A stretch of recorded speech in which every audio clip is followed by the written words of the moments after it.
राधे राधे दोस्तों। आपको पता है परमा एकादशी आने वाली है और बहुत लोग सोच रहे हैं परमा एकादशी कब रखें, 10 जून को या 11 जून को। आइए हम आपकी इस दुविधा को दूर करते हैं। हम आपको परमा एकादशी का व्रत कब रखा जाएगा, इसका पारण क्या होगा और अपने आगे की वीडियो में इसकी कथा भी सुनाएंगे हम। दोस्तों राधे राधे। यह एकादशी 10 जून 2026 की मध्य रात्रि रात 12:57 से शुरू होकर 11 जून 2026 की रात 10:36 तक रहेगी। उदया तिथि के कारण यह व्रत 11 जून 2026 को रखा जाएगा, क्योंकि उदया तिथि में रखा हुआ व्रत बहुत ही फलदायी और शुभ माना जाता है। ठीक है दोस्तों, इसलिए सभी लोग व्रत परमा एकादशी का व्रत 11 जून 2026 को रखेंगे। और परमा एकादशी का जो व्रत है, पता है इसका जो पारण का समय है, अगर आप 11 को व्रत रखेंगे तो इसका पारण 12 जून को सुबह 5:23 से 8:10 के मध्य पारण किया जाएगा। पारण आप तुलसी से भी कर सकते हैं, है ना दोस्तों। और जो भी भोग लगाए आप श्रद्धा पूर्वक उनका भोग लगाकर आप उसका पारण कर सकते हैं। ठीक है दोस्तों, तामसिक भोजन से दूर रहिएगा। परमा एकादशी का जो व्रत है ना, ये बहुत ही फलदायी होता है और ये जितने भी कष्ट होते हैं ना, और जो भी आपको गरीबी है, दरिद्रता है आपकी ज़िंदगी में, उससे मुक्ति मिलती है। ठीक है दोस्तों। और ये जो व्रत है ना परमा एकादशी का, ये 2 से 3 साल में के एक बार आता है।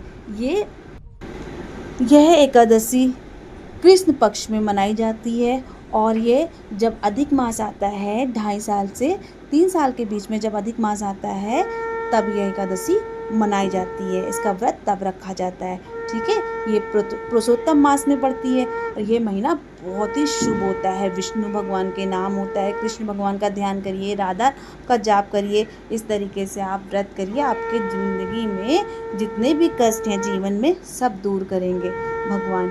ठीक है दोस्तों, राधे राधे दोस्तों। राधे राधे दोस्तों, आइए हम आपको परमा एकादशी की व्रत कथा सुनाते हैं। परमा एकादशी की पौराणिक कथा भगवान श्री कृष्ण जी ने पांडव पुत्र अर्जुन को सुनाई थी। इसके अनुसार महर्षि कौंडिन्य के निर्देश पर सुमेधा नामक गरीब ब्राह्मण और उनकी पत्नी ने इस व्रत को किया था, जिसके प्रभाव से उनके सारे कष्ट और दरिद्रता दूर हो गई थी। पौराणिक काल में काम्पिल्य नगर में सुमेधा नाम का एक अत्यंत धर्मात्मा ब्राह्मण रहता था। उसकी पत्नी अत्यंत पतिव्रता और संस्कारी थी। दुर्भाग्यवश किसी पूर्व कर्म के प्रभाव से यह दंपति घोर निर्धनता का जीवन व्यतीत कर रहे थे। स्थिति इतनी खराब थी कि कई बार उन्हें भिक्षा भी नहीं मिलती थी और भूखा रहना पड़ता था। धन के अभाव से दुखी होकर एक दिन सुमेधा ने अपनी पत्नी से कहा कि वह धन कमाने के लिए प्रदेश जाना चाहते हैं।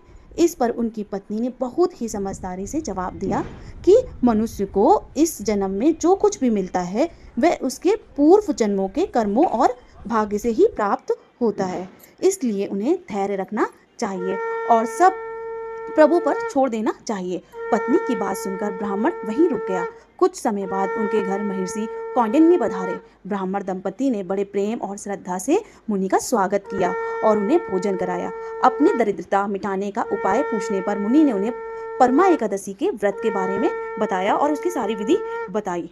ऋषि ने बताया कि अधिक मास मलमास के कृष्ण पक्ष में आने वाली परमा एकादशी का व्रत बहुत दुर्लभ और फलदायी होता है। मुनि के कहे अनुसार ब्राह्मण और उनकी पत्नी ने विधि विधान से 5 दिनों तक इस व्रत का पालन किया।